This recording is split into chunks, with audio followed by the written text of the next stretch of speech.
Abraham கிட்ட கடவுள் பேசினார். ஆபிரகாம் வாழ்ந்த காலத்துல பைபிள் கிடையாது. ஆபிரகாமுக்கு முன்னாடி ஈனோக்கு வந்து கடவுளோட நடந்தாருன்னு இருக்கு. பேசாம நடந்தாங்கன்னு நினைக்கிறீங்களா? பேசிருப்பார்ல. அந்த காலத்துல புக் இல்ல. சரி, நோவா கிட்ட பேசினாரு. நோவா கிட்ட எப்படி பேசினாரு? அந்த காலத்துல புக் இல்ல. சரி, அதுக்கு முன்னாடி ஆதாமும் ஏவாளும் கடவுளோட பேசிட்டு இருந்தாங்க. கடவுள் டைரக்டா பேசுறாரு, 2 பேர்கிட்ட பேசினாரு. அந்த காலத்துல புக் இல்ல. சரி, மோசே வந்த பிறகுதான் இந்த புத்தகம்னு ஒண்ணு எழுத ஆரம்பிக்கப்படுது. சோ இது மட்டும் தான் இருக்கு. அதுக்கப்புறமா ஜட்ஜஸ் ஒருத்தவங்க வராங்க. ஜட்ஜஸ்க்கு அப்புறம் கிங்ஸ் வராங்க. கிங்ஸ் காலத்துல ப்ராஃபிட்ஸ் வராங்க. இவங்க எல்லாம் எந்த புக்ல பார்த்தாங்க? அவங்க செய்த விஷயங்கள்லாம் இதுல சொல்லப்பட்டிருக்கா? முதல்ல 5 புத்தகம் மோசே எழுதின 5 புத்தகத்துல சொல்லப்பட்டிருக்கா? சரி, தீர்க்கதரிசிகள் வந்தாங்க. தீர்க்கதரிசிகள் எல்லார்கிட்டயுமே கடவுள் நேரா தானே பேசினாரு. விஷன்ஸ்ல பேசினாரு, ட்ரீம்ஸ்ல பேசினாரு, டைரக்டா பேசினாரு. எவனுக்கெல்லாம் போயிட்டு வந்திருக்காங்களே எல்லார்கிட்டையும் கடவுள் டைரக்டா தானே பேசினாரு. எந்த புத்தகத்தை வச்சு பேசினாரு? பரிசுத்த ஆவியின் மூலமா பேசுறாரு, ஏஞ்சல்ஸ் மூலமா பேசியிருக்காரு, டைரக்டா பேசியிருக்காரு கடவுள்.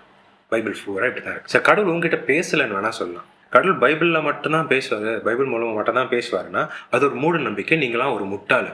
நீங்க கடவுளை ஒரு பெட்டிக்குள்ள போட்டு அடைச்சு வைக்கிறீங்க. நீ ஏன் ஒரு கடவுளை உருவாக்கிட்டு அந்த கடவுள் இப்படிப்பட்டவரு, இதுதான் செய்வார், இதுக்கு மேல செய்ய மாட்டாரு, கடவுள் இப்படி இருக்கணும்னா இப்படிதான் இருக்கணும் அப்படின்ட்டு நீ ஒரு சட்டம் போட்டு ஒரு கட்டம் போட்டு அதுக்குள்ள நீ ஒரு கடவுளை உருவாக்கி வச்சிருக்க. அந்த கடவுள் பைபிள்ல சொல்லப்படுற கடவுள் கிடையாது. Think about it.